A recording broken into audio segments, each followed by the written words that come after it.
everyone, and welcome again to Get Celebritized. I'm your host, Aurea McGarry, and today I'm very excited to bring you someone that really epitomizes the mantra of this show, where we help you earn more so you can live more, a big, vivacious, juicy, wonderful life so you can give back more. And this gentleman, this very successful entrepreneur, his name is Rick Warner, and he's the founder now of Flow Academy, which is a wonderful space to help realtors do everything they need to do to be successful, to create more business. But he's also a coach, a speaker, and he has gone from living in a tool shed, addicted to drugs, to becoming this real estate titan, emerging from the ashes to being very successful. But I love his heart to pour back into others, not just realtors, but people in all stages of their life, having a dream that they're thinking, it's just not happening. It's not for me. I have too many obstacles. Well, Rick Warner is here to show you from his personal experience, his life from the ashes to success, that you can do it too. So let me introduce you to Rick Warner. Come on up to the stage. Good to see you again, Rick. Aurea, so great to see you as well. And I really enjoy spending time with you and your audience. I love having you. I say again because you were on my stage a couple of months ago, and it went straight to podcast. We need to come back and do the TV section of this because your story was so good and sparks such inspiration and hope. And I think people now, even more than ever, post-pandemic, the whole thing, need hope to continue to pivot, to bounce back, because bouncing back just from that 2020, it's not instantaneous. Some people were able to pivot and jump back and they're okay now, but there's still many, many thousands of people that are thinking, what's wrong with me? Why can't I jump back? Why can't I get out of this mess? So you are a great example. So talk to us a little bit, Rick, about what you do right now. Then we'll dive into where you came from. Right. So where I'm at now is I'm very fortunate to have a successful real estate practice in Northern California, North Bay of the Bay Area. And I have a coaching company, and you called me the founder. I'm going to just correct that a little bit. I'm a co-founder with my partner, Kevin. And we have a coaching company that specifically works with real estate agents, trying to help them get to wherever their next best potential is. And then, personally, I'm super fortunate. I have a great love in my life. I have 4 great kids. I live kind of a really, really blessed life. And despite that, I want to kind of tap into something that you just said, which was, you said something like the self-talk of we're not good enough, we don't feel good enough, all that. And despite all the great things that I just told you, I still can feel that way in any given moment as well. So I want that to be kind of the theme of our conversation today.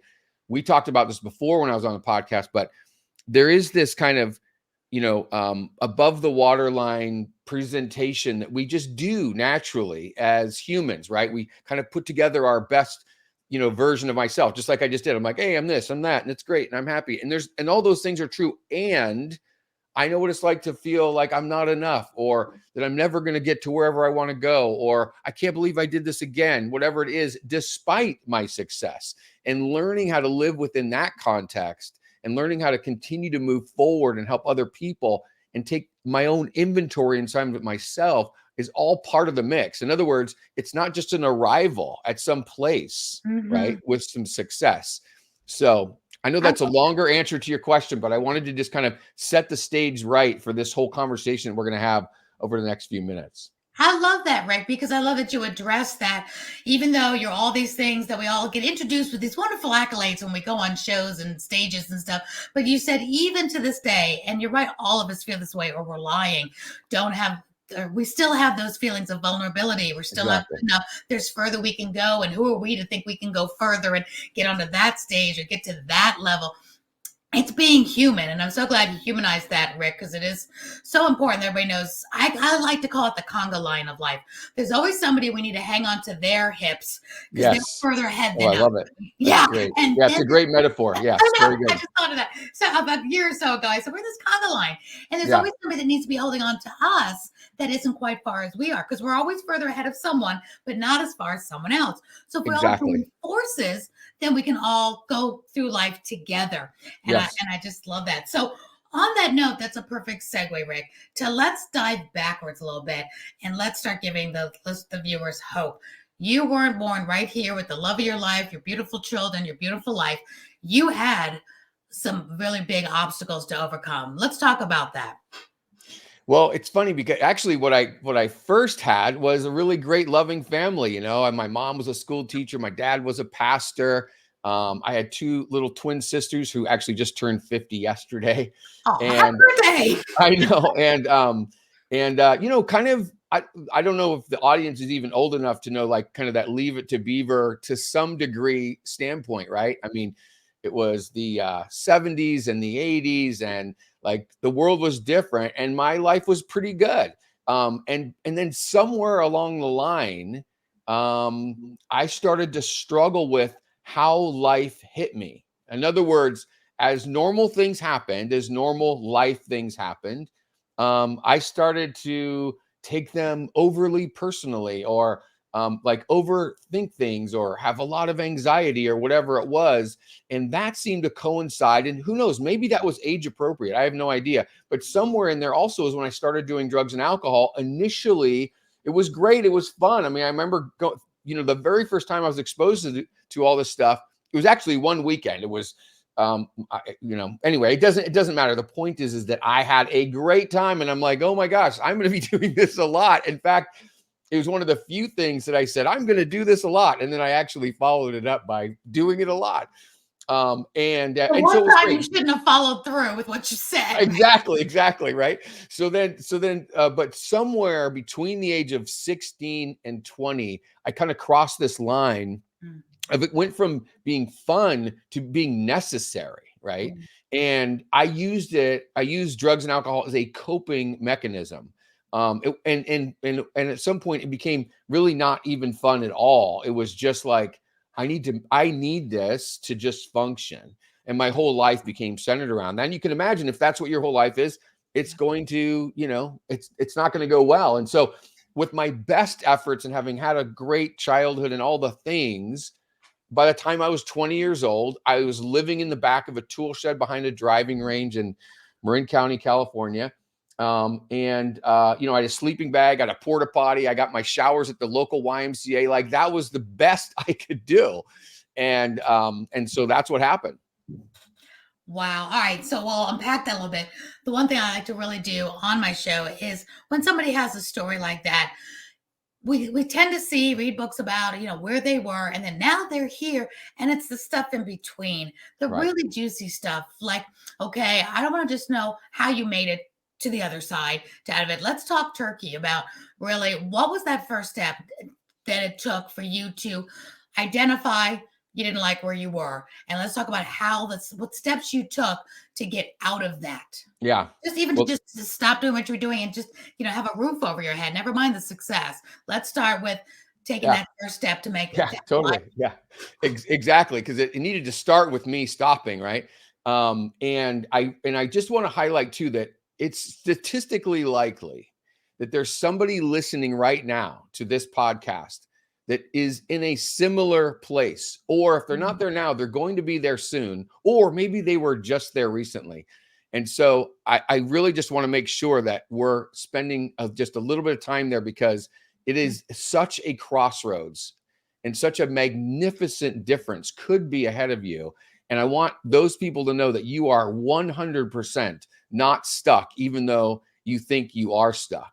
And that's what happened for me. Was that night, November 17th, 1989, all of a sudden I could see my life for what it really was versus the version that I kept creating for myself by getting loaded. In other words, I used to be able to get high or drunk, and then I wouldn't feel the things that made me feel so horrible. And then on this night, it basically didn't work. It didn't matter how much I put in me, how much I snorted or drank or smoked or whatever.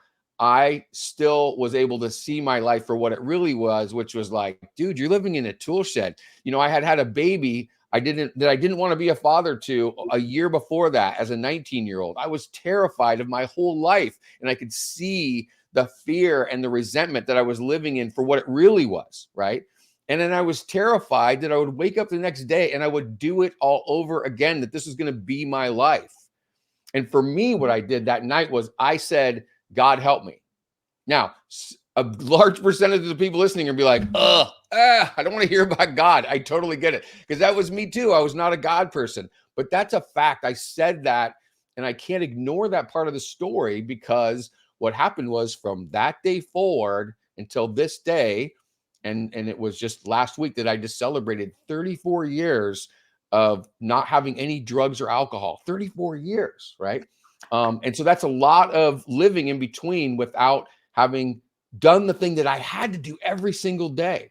Now, what happened in between those 34 years is that I asked for help, right? I went and got help from somebody else. I was not going to figure this thing out myself. And I found people. And to me, this is the theme. This is whether you're an entrepreneur or anything, when you're trying to get something going and trying to get unstuck, one of the most valuable things you can do is find somebody who's been where you are and they're no longer there, and ask them for help, whoever that is, whether that's a coach or a mentor or a program. For me, I went to a 12-step program, and these people showed me, they said, go where we go, do what we do, and you'll get what we got. And that's exactly what happened for me. And that formula can be repeated in any circumstance. Absolutely. And that's really what I want to talk about today. Absolutely. And Rick, I love what you said that, because we always talk about take advice from people who are where you want to be, Right. whatever that is, whether it's spiritually, whether financially, in this situation. All right. So I'm going to dive a little bit even deeper. Sure. So you had this aha moment, which I love. You're vulnerable to say there was just one night where you were doing everything you normally do that makes you kind of forget. And this night it wasn't even doing that. It wasn't even doing what it was doing all along. Yes. And then that moment, even not being a God person, you just cried out to God for help. That's fantastic. Right. Now, here's where the rubber meets the road. Yeah. What was the very first step you did when you knew this isn't working? I don't like where I am. I'm not feeling good. This isn't even blocking the pain. How do you go from that to finding that 12-step program? Did somebody come along? What was that very next step that got you into that program? Right. Oh, that's that was so great. before Google, right? Because back nobody. Yeah, this is before Google, right? Hey, listen, Cheers were still the #1 show on TV when this happened, right? So absolutely, now we can Google anything, and we have access to the world. But back then, we didn't. No cell phones either, by the way. Nothing, right? So I had a payphone, a porta potty, and the YMCA. Those were my resources. I had a motorcycle. I was out of cars. Blah blah. I had those things too, by the way. So was that first step? Yeah, I didn't have the cell phones and stuff, but I mean, I'd had a car, I'd had a nice place to live, I'd had all the things, and those all went away. But to answer your question, that's such a great question, because nobody's ever asked me that before. You know what happened? Leading up to that day, there was all these little, I'm going to call them angels. And now listen, I'm still not to this day, I'm not a religious person, okay? But it's hard to deny that there's some kind of universal energy, something going on that was kind of rooting for me. And that's, I believe, I kind of believe in that stuff now. I believe in it. I love it. Talk to me about angels and God all day long. Yeah. Okay. So there was these little angels that came along that just kept popping into my life that were like, hey, have you ever tried, doing this? Have you ever heard about this program? Hey, I noticed you're struggling, and every time I was like, that's not cool. That doesn't belong to me. I even went to a 12-step meeting like 2 weeks before this. And my poor girlfriend, my son's mother, who's a lovely person, we're very close now, who just desperately wanted me to, to do something about this. I remember calling her from the payphone after I went to this meeting, and she's like, so how was it? And you could just hear in her voice that she was just hoping that I would be like, oh, it was great, and I'm going to do the thing and whatever. And I was like, oh man, it was so cool. I'm so glad there's a place for people like them. Right? As if I wasn't one, right? Right. So I really believe there's this little window if you're compelled, if you kind of have that moment of clarity where all of a sudden you can see things for what they are, you have to strike while the iron's hot when that happens, because it's very short after that your brain will start telling you, no, it wasn't that bad. It's not that thing, and blah, blah, right? Just to say saying that you're getting the good information, you're getting the bad information. It reminds you of those old cartoons, the devil and the angel on your Yes, shoulder, and you get the exactly. good ideas. But there's going to be that little devil one that's saying, you don't want to do that. You don't need that. Take Exactly. another drink. Yeah. All right. So you're So I having asked, that yeah, moment. so I asked God for help the very next day because I had been to one other meeting before. I had a meeting guide, and this is again before internet. So there's a piece of paper that had all their meetings were. I went to a meeting that very night, and I have to tell you, so this is now 24 hours later. I'm already starting to feel that thing. I'm already starting to go, you know what? I'm only 20. Like, it can't be that. How could I be an alcoholic? Blah, blah. And that very first meeting I went to, there was somebody talking about the fact that they had driven drunk on a bridge. They had killed somebody, and it was the holiday season. They had been sober for 18 months, and that they felt horrible because they had ruined this person's life. I mean, can you imagine what that would feel like? And this guy was talking about this happened on a bridge that I drove on every day, and I was regularly loaded on that bridge. And the guy said, the guy who was running the meeting, said, if you've not yet killed somebody on this bridge, that's we call that a yet. You're eligible too. And I was like, oh, I cannot imagine living my life with that. Right. And by the way, that's another guy. I just saw him 2 days ago. He's been in my life for the last 34 years. I became friends with that guy. He's helped me, and he has stayed sober for 36 years, and he's helped thousands of guys not get loaded as well. So, and that's its own little miracle story. Just really quick. Absolutely. The wife of that man who died, and there was a little 9-year-old girl, he was a doctor, came to the judge and said, Jeffrey is going to do no good rotting in jail. Please compel him to help other people. And so he was sentenced to 1,500 hours of community service, which he spent all of that in the DUI schools, and now has since then only taught in DUI schools that whole 36 years.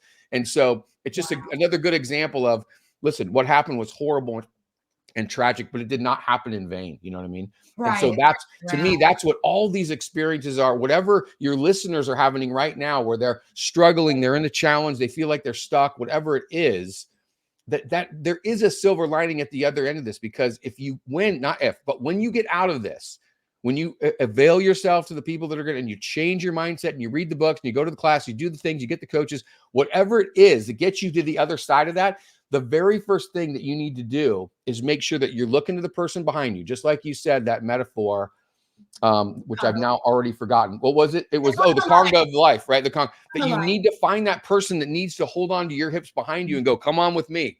I've been where you are. I can help you get out, whatever that is, whether that's being an entrepreneur and helping another younger entrepreneur. Absolutely. Or, you know what I mean? So, yeah. Do you feel, because I know that I deal with so many nonprofits and people that have, gone through tragedies. Like I always talk about Scarlett Lewis, whose son was killed in the Newtown, Connecticut shooting. He was 6, and the gunman just shot him point blank. It's just horrible. Yeah. And Scarlett instead, and of course that shooter, killed himself, so there was nobody to convict or put in jail. But she could have harbored just resentment and hatred the rest of her life. But instead she didn't. She started a nonprofit, and she's living her little son's legacy for him, in memory of him, turning a horrific situation into a blessing for others. It'll always be a horrific situation. Nothing can fix it. But if you use those cards for good to make something of it, then there is a blessing in disguise there. Do you feel that because the gentleman that did this, and people that are listening that aren't as old as we are, we're not old, so they're not as old as us, don't remember that back in the 70s and 80s, we didn't have the DUI laws that we do now. We didn't even have seatbelt laws back then. I mean, people, it was just, just free for all back in the day. The Wild West, yeah. It really was. And now everybody is so much more aware. But do you feel that gentleman, because he was so remorseful that moment, he knew that what he did was wrong, he didn't make excuses, that he wanted to spend his life making a difference because he dedicated his life to that the wife said, this is a person worth not locking up. This is a person that's worth letting them go make a difference. What do you think that, because now, of course, the book would be thrown at him. Their laws are like, really hard now. So what do you think made that difference? Was it his heart, his remorse, his actually spending his last, this is hindsight. We know that he spent the last 36 years making a difference. Yeah. But at that moment in time, nobody really knew. What do you think? Well, I can tell you that at the very moment that it happened, before the police even arrived at the scene, that he went to the edge of the bridge to jump off and kill himself. Oh, but God. he looked, and he was not high. The bridge is it's a Richmond Centerfold bridge. And the bridge wasn't where he was out on the bridge was too low. He wasn't going to do it.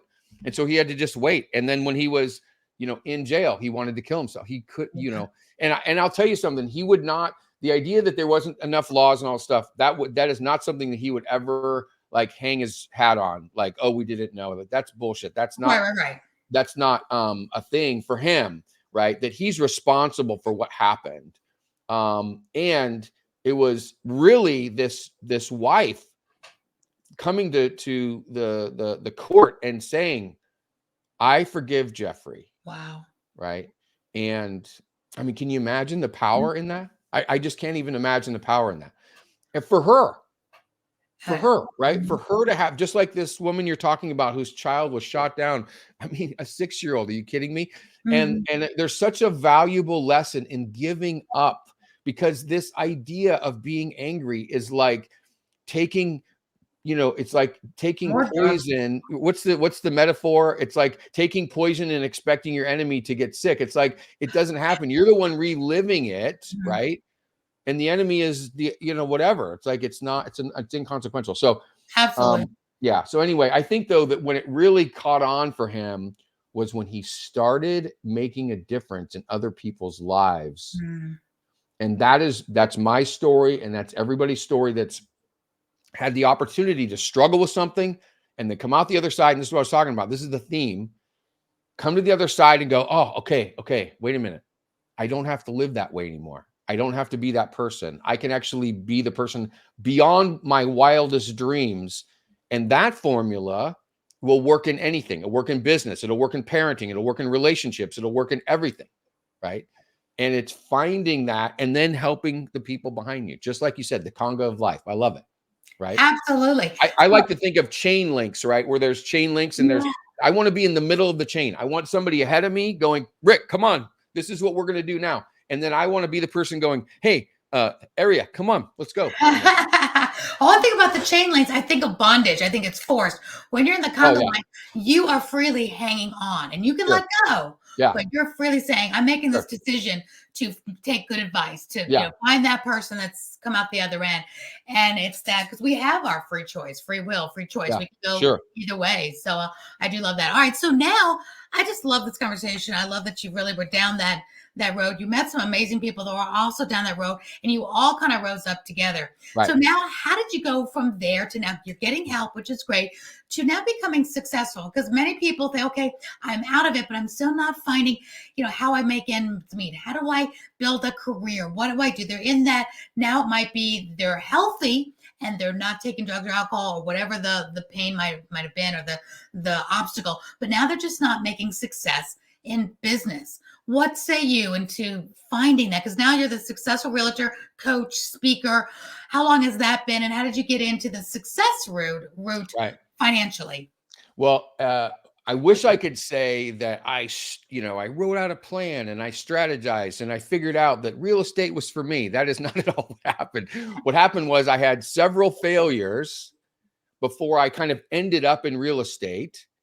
And then within real estate, it ended up being really a good fit for me, at least to start with, right? Like you fail forward to success. I failed forward. I made tons of mistakes. I chose to make bad decisions, yeah, I'd like to say failures. Lessons learned. You learn. Lessons learned. Well, I mean, they were. Yeah. That's the things that don't work for that's the right.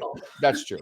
And so one way or the other, you can definitely say that I did not have any measurable success. I had success in a lot of ways because I was being a parent and I was raising kids and I had emotional success, let's say. But I didn't have financial success until I was like in my mid 30s.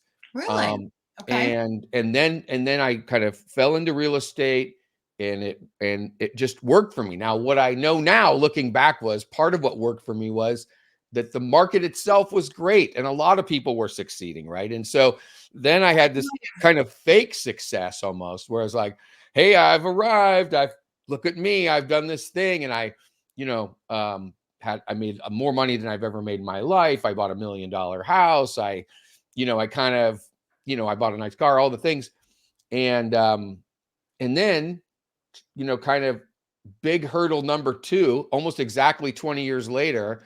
I'm 40 years old. It's September of 2009, Oh, I and knew the you were going to say that. and the Oh, real estate market has been in the dumper for a year. And now I'm like, I'm not only I'm not a big shot, but I'm broke. I can't pay my mortgage. mm, My line of credit has gone away. My credit card debt is through the roof. I can't pay my taxes from the years that I made a lot of money before that. Like, it's a disaster. And there's nowhere for me to turn because my expenses are so high. It's not like I can even borrow, by then, my expenses are like 10, 12 grand a month. I mean, I couldn't go to my parents. Like, right. they don't even spend 12 grand a year, right? Because of whatever their lifestyle is. If I told them how much money I spend every month, they'd be like, what's wrong with you? You know what I mean? Right. And so I was in big trouble. And not only that, but my $1 million house is now worth 600 grand. I can't even sell that. Mhm. And so I was really, really in trouble. And so if you're sitting here and you're listening right now and you're somewhere remotely near that place, right? Then I got great news. You're going to be okay. You're going to be okay as long as you take this energy and this, the things that are driving you and let it push you into doing the things that are not necessarily comfortable learning how to be comfortable outside of your comfort zone and going out, doing the same thing I did when I went to a 12-step program. Find the people that are already succeeding and ask them for But help. That might be a what coach, it might be a mentor, whatever it right. is. Go ahead, Art. I got a great question for you though, because what you went through it kind of reminds of the pandemic. None of us had a choice. It was happening to everyone, Right, and we're right. all in the dumper together. Yeah. So everybody kind of had to pivot their own way. But in 2009, 2010, when that was happening to all of the realtors, all the Yes. people, everything was happening. How did you, and be very specific, how Yeah. did you get out of that when it wasn't something you did like, oh my gosh, I took a wrong turn. I need to just regroup. It Yeah. was the entire industry you're in is taking Yeah. a dumper. Yeah. How did you get out of that? Because you're still in real estate to this day. How Yeah. long did it take to ride that out? And what did you do? You couldn't turn to your parents. Everything you just said was going wrong. And Yeah. like, you're going to be okay. Well, how were you okay? What did you do? Right. Well, so first I explored all the other options. Should I get out of real estate? Should I do blah, blah, blah? And then the answer was clearly, listen, your best opportunity is to stay in the business you're in and just get better at it. You really, as it turns out, Rick, you're actually not that good. You're not who you Just thought what you you were. think. You know what I mean? And so the company I worked for at the time had a coaching program. It was an 8-week class. It was $800, which I didn't have $800.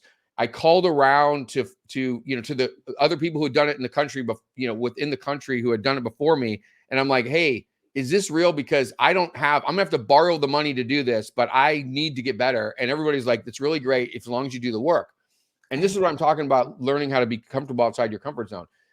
What they asked me to do in that coaching program was things I didn't really want to do. Not because they were morally, ethically wrong. I was just Phone calls. emotionally uncomfortable, right? Yeah.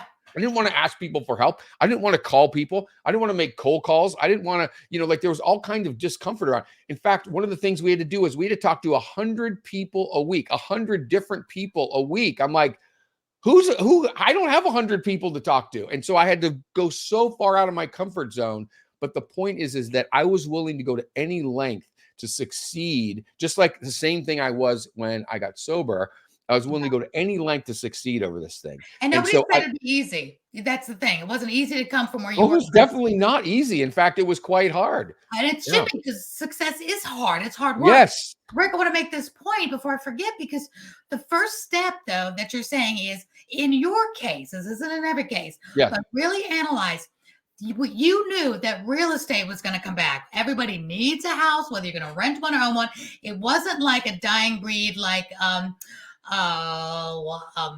let's like the 8-track tape, Right. when it gets, the iPod, everything Right. gets replaced. It wasn't something Yeah. that was a dinosaur that now Right. this job is going away. We know there's a lot of jobs that we've lost along the years with technology. So Yeah. you knew the job wasn't going anywhere. Right. You made the decision, say, I like the career. I like this industry. Yes. I just need to get better. I'm really not Right. as good as I thought. I rode a great wave, but now if I want to really stick with this, let's get education. Let's take it to the next level. So I really admire that, because there's many people watching that are going to be in that situation. Their industry is a good industry, whether it's just taking a hit, like the restaurant industry, massage therapy industry during the pandemic, was doing terrible. I mean, anything that dealt with seeing people in person, but they knew it would come back. Right. They knew the day would come, people would walk into a restaurant again and eat in a crowded restaurant. So if they could just make it through, and they did pivot, the ones that did all those to-go orders, the ones that really, marketed and delivered and got it to DoorDash, and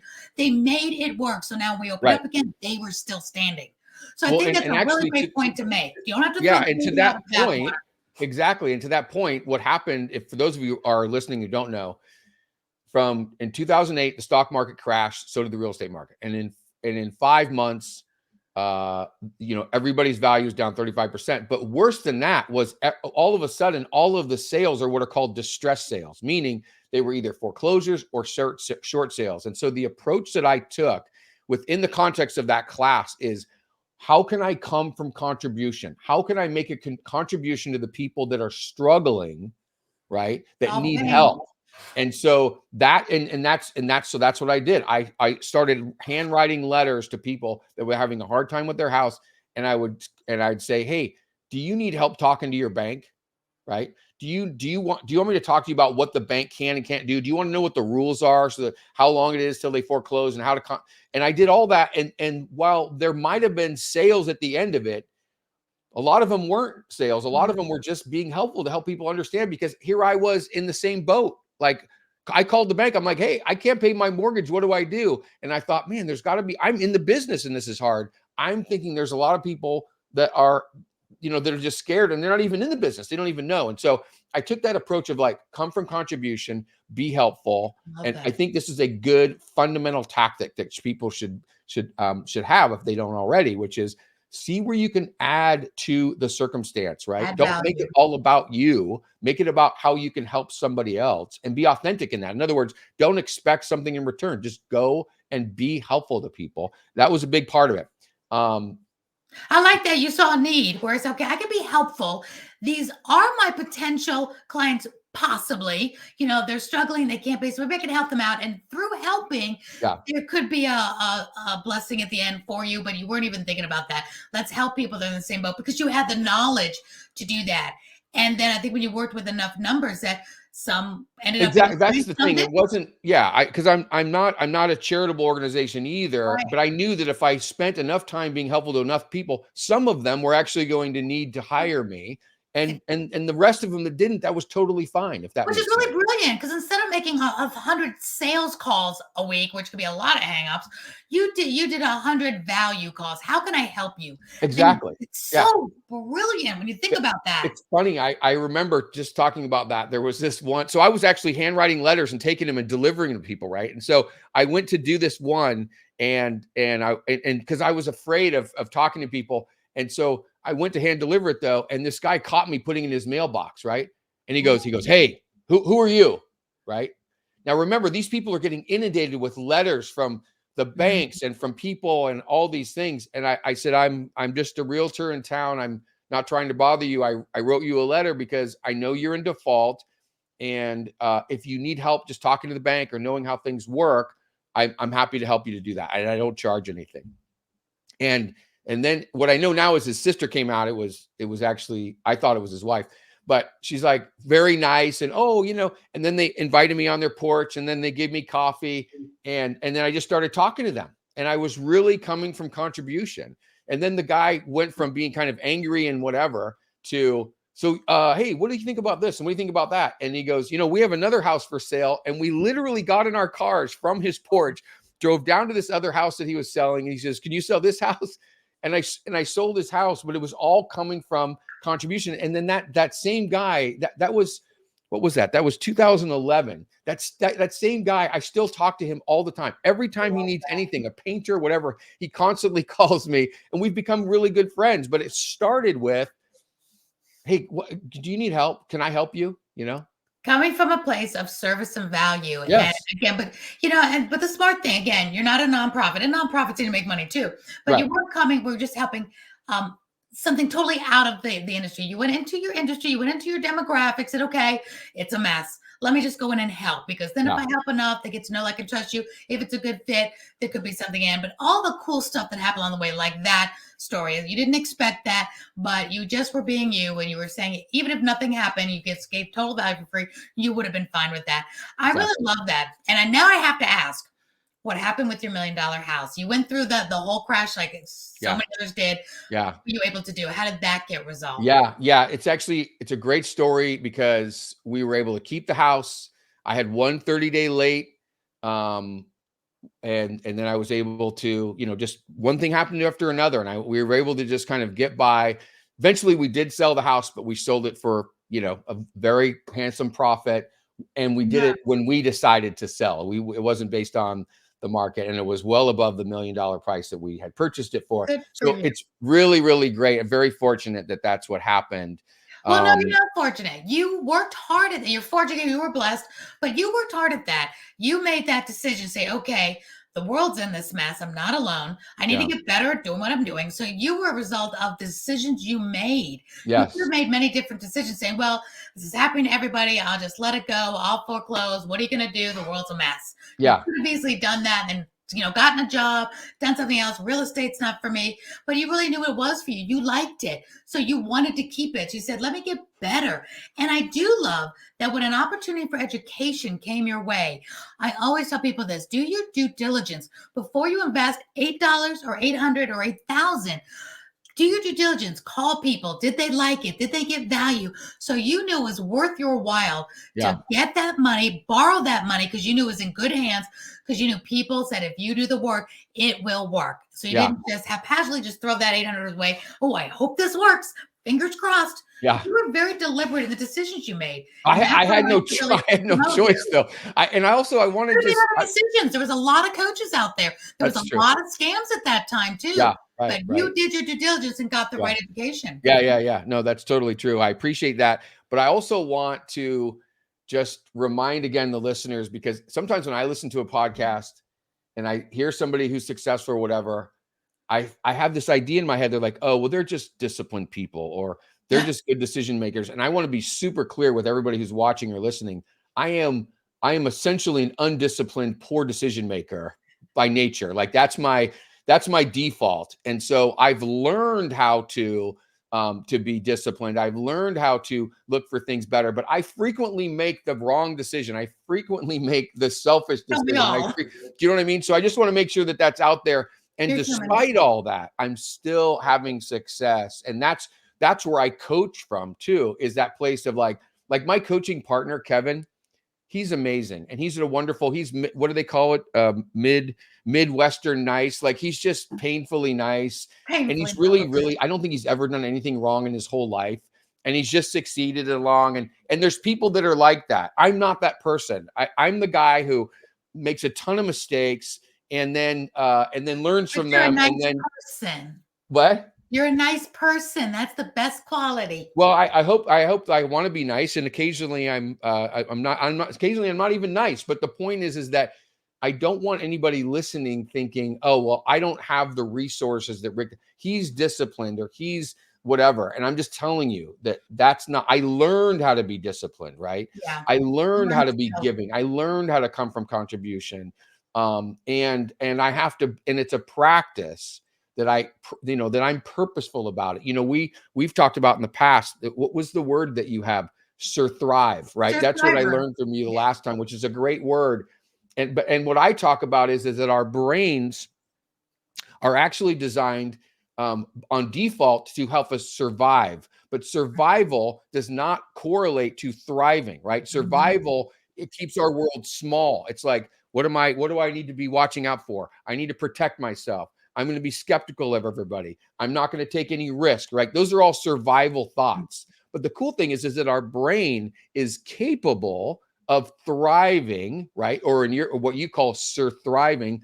And that means that if we're purposeful about taking this super powerful thing that's in between our ears and turn it towards being purposeful, whatever that is, we can do unbelievable things that there's no way you would have thought that could be done. And if you take the guy that was sitting there at 20 years old living in the tool shed. There's no way that any normal person would look at that guy and go, oh, in 34 years, he's going to be on a podcast talking about how to be successful. Right?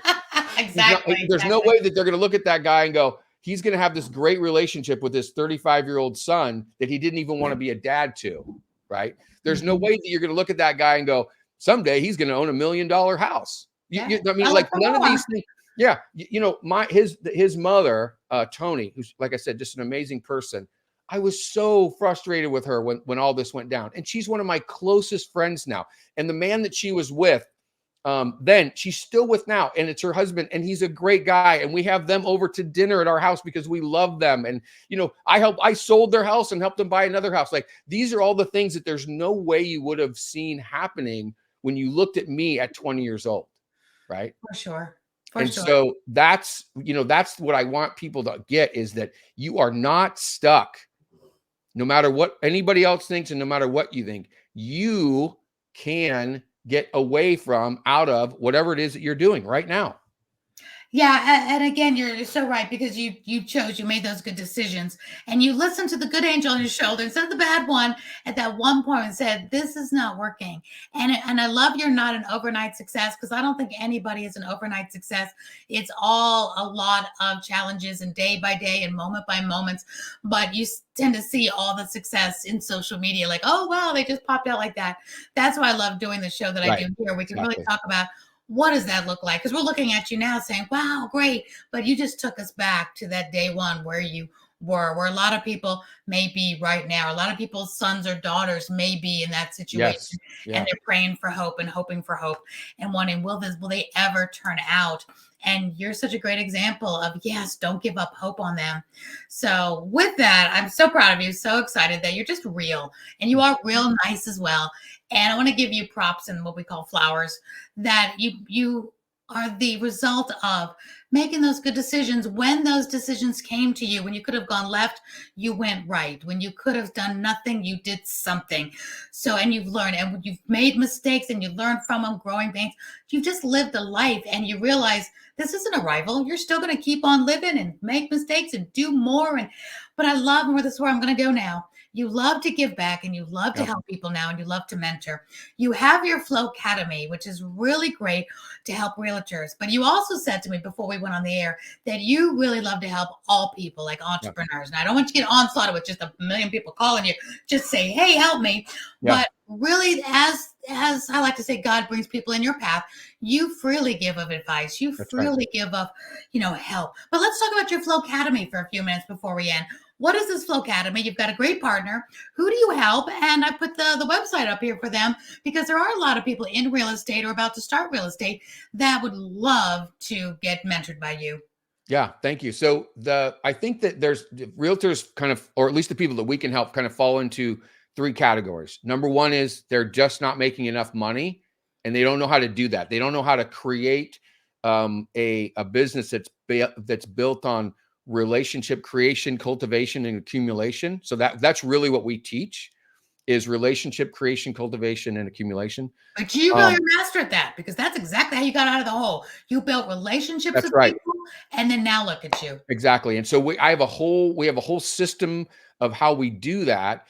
And so that helps those people. Now, the other category of people is they're already successful in real estate. Maybe they're killing it, but they're working 70 hours a week. They don't go to their kids' soccer games. They don't have dinner with their families. They miss every family event because, hold on, I'll be right there because I got to make this deal happen. And we help them not do that, because our goal is you should be working 40 hours a week or less. I'll tell you that I generally don't work nights and weekends. And if you're a realtor, listen to this, you're like, that's impossible. It's possible.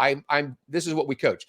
And then the third person is the person that's unfortunately both. They're working 70 hours a week and they're not making any money. And so we tone all that down. I mean, that's the short version of what we're all about, is creating a world where they can live their life. They can do the things that they want to do. They can create relationships in a way that's comfortable and exciting, and they can accumulate these wonderful people in their lives who, when it comes to doing real estate, they go, oh, you need to call my guy, Rick. He's going to take such great care of you.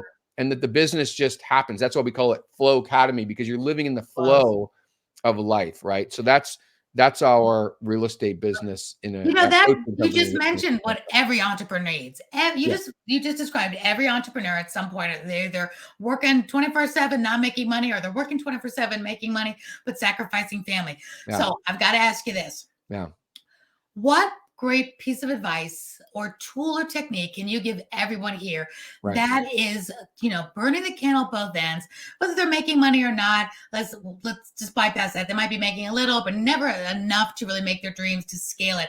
What advice do you give your Flow Academy that will work for all entrepreneurs that could maybe give them a little leg up today that Yeah, they could learn from you that would make a yeah. difference and stop the madness? Right. Okay. So you're putting me on the spot, but these are the two or three things that pop into my head. Number one is systems and processes. You have to have systems and processes, whatever your business is, so that you're not reinventing the wheel every time a circumstance happens. Oh, that's good. And then when you have systems and process, figure out which ones you need to do and which ones other people should do. Like, so for example, what's super common in the real estate world is you're a realtor and you do everything. You put up the sign, you go to the inspections, you go to every showing, and that is not necessary. There's certain things that you are an expert at in real estate. And then everything else is like a 25, 20, 25, maybe even $50 an hour job that you should be hiring to somebody else. Right. And I think in the entrepreneurial world, it's the same thing. You should not be, what is it, chief bottle washer and head, whatever, Right. whatever that phrase is, where you're sweeping the floors and turning on the light. Like, that's not your job. If you're the owner of a business, then be the owner, right? Your job is to create business, which is relationship creation and cultivation accumulation, and it's to negotiate deals, right? Mhm. And the third thing is to manage your team, whatever that is. And that's how we get people to that place where I am at, where not only do I work 40 hours a week or less, but I take tons of vacations, and all along my clients are actually getting better service than they Mhm. would if it were all up to me, because now I'm not frantic when I'm talking to them. I don't have to worry Right. about going to pick up that sign or whatever. I can focus my attention and be what I'm great at, right? It reminds me of the acronym TEAM. Together, everyone achieves more. I learned that a long time ago. Yes, It's so true. that's great. So before we get to the closing questions, with that, we all know when you start your own business, like every coach I've ever had, whatever, everybody says, okay, you've got to pay your dues, you got to do all the groundwork so you know how everything is done. Sure, of So course. then when you delegate it, you know how to oversee it. Right, So 100%. what is your expertise, your advice on, okay, somebody's just starting out? Is there a time frame how long you need to do it all yourself before you start delegating it? Is there a way to move that process along so you don't spend years doing it all because you're new, you got to pay your dues? What Yeah. say you on that Well, front? so I think, first of all, that's a really excellent point. You cannot come in as a delegator when you don't even know what you're delegating, right? So to me, I think 2 years is a good number to start thinking, okay, in 2 years, I'm gonna hire my first assistant. And between now and then, I'm gonna spend all my time creating systems and processes so that I know the ins and outs of each one of the jobs that do need to be done, right? You can oversee. Yeah, so I would say about 2 years. And one of the other things, and this is what anybody can do, if you've ever seen an efficiency calendar, and if you haven't, it's easy to create one. An efficiency calendar is where you take a day, you break it down into 15-minute increments, and you write down what you do for like a week every 15 minutes. Now, it's labor intensive a little bit, but what you're going to find out is you are not nearly as efficient as you think you are. And being busy does not equal being productive, right? And so what you want to do is go through that and go, oh my gosh, here's all the places where I was busy, but it really wasn't getting me towards my bigger goal. And you want to try and spend as much time being productive, right? And as little time being busy. And it's a real confusing thing, because how many times you talk to people and go, how you doing? I'm like, oh, I'm so busy. Great. Are you being productive? Because I Right. don't really care about busy. Exactly. That's a real problem, especially with women as well. We're so busy doing everything, trying to do everything ourselves, don't like asking for help. It's one of those things that we tend to have, even more explosive. We just want to do it all ourselves. It's easier, it's faster. But I've learned by being a woman and working with women for all my life is we've got to learn to let go. We got to learn to let somebody else, do the laundry or clean the house or, do things that we just don't have to do because our family doesn't care. We, iron in all the the love to the shirts. They just need their shirts ironed, or they just need their dinner on the table, Right. whatever it takes. Because if you're happy and you're making your money and you're successful, that your little girls, your little boys see that. They see, wow, you can have it all. So, Yeah. and I think we've learned that a lot more just in the last 10, 20 years than we did back in the 60s, 70s, and 80s, of course. 100%. Yeah. Which is good. Exactly. Yeah. Well, this has been so enlightening. This has been fantastic, Rick. I love your from the ashes story, your tenacity, and just your humanist part of it. You making mistakes and making the right decisions, and so humble, saying, "Hey, if I can do it, you can do it. It's not a magic pill. It's trial and error, and find help." So I think one of the themes of today that I've learned: find help, reach out. There's people that are where you want to be. Get them on your side. Learn from them. There's free ways to do it now, and there's a little bit of money, and there's a lot of money you could spend. But whatever it is, do your due diligence. And now more than ever with the internet, you really can get a college degree on YouTube if you need to, right? You can learn what you need to do. You can go somewhere. But if you're in like the real estate agency, why wouldn't you call somebody like yourself that can give you hardcore? Here's where I was. Here's where I was. Here's where I went from. Here's where I am now, and I can help you. And it's that personal attention that really makes all the difference in the world. So with that, Rick, I love to ask my guest, with all that you're doing and all that you've accomplished, your successes, your failures, your life. And I love your life now. I love that it's rich. I love you still keep in touch with the mother of your firstborn child and her husband, and you're still friends. That shows character. Being a good friend and doing that shows great character. You're a great person, a great friend. I can see that. What do you hope your legacy will be? I always talk about living your legacy on purpose and not just someday you stop breathing and it's like, oh, I didn't get a chance to really make my mark.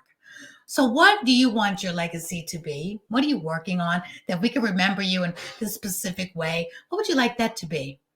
Well, that's a great question. So and I've not been asked that before. So I'm off the top of my head, I'm going to be realistic about the idea that people are not really going to remember me, which is fine. But what I do want to happen is the impact of whatever I've had on the people that I've hopefully helped, that there's a ripple effect for them and their families, and then the people that they would help, that there's kind of that butterfly effect. It doesn't need to be associated with me, but just it has an impact, on the planet, even in just the smallest way, of people being a little bit kinder, being a little bit more aware of themselves, knowing that they're not stuck, whatever it is.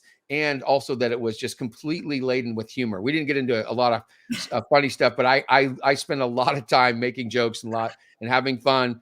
And I think that's really, really important too, to just have that humor throughout everything. Oh, I love that. And you hit the nail on the head too. It's not about the world remembering us. It's about the people that are in our space, our families, our friends, having that butterfly effect. Because you lived the life the way you did, it will be a butterfly effect from everyone that knows you. And that's the most important thing, because if we change one life, touch one life for the better, it ripples and ripples and ripples. And we're all, products of all these ripple effects of our ancestors and our friends and our family that have all come down the path and put in those seeds for us, good or bad. And it's what we did with them. So you were so spot on. It's those who know you, that experience you, and maybe hear you and see you on this show that are just better off or got a spark of hope. And you'll never know who they are. Maybe they'll forget your name, but like exactly, the spirit of anonymity is exactly. And what Maya Angelou says, they don't remember, what you say, they remember how you make them feel. Right. So good for you. Rick, thank you so much for coming back on. I am so even just more ecstatic that you did, because it was more than I even thought, more than even the first time. We really dug even deeper. And I'm so glad we had this second time. Thank you too, Aurea. I really appreciate you. And I know that you're helping so many people, and I really appreciate that. Thank you, Rick, so much. I love your Flow Academy. We got flowacademy.com right there. So if you are a realtor and you want help, Rick Warner is the person that I know that can help you, refer you somewhere to. If he's not local or whatever, he will be such a great resource to you, and he freely gives. And you just showed that in your story today. He really does love helping and serving with, nothing expected in return. And those are the best type of people. Rick, thank you so much for being here on Get Celebritized. Appreciate you. My pleasure. Thank you very much. And you all have a great rest of your day or evening, wherever you are in the world. And I hope this episode has helped you earn more, live more, give back more, give freely back your resources, your time, your talents, your knowledge, and mentorship today. You never know whose life you will help. So until next time, this is Aurea signing off. See you on the other side. Bye for now. Bye, Rick.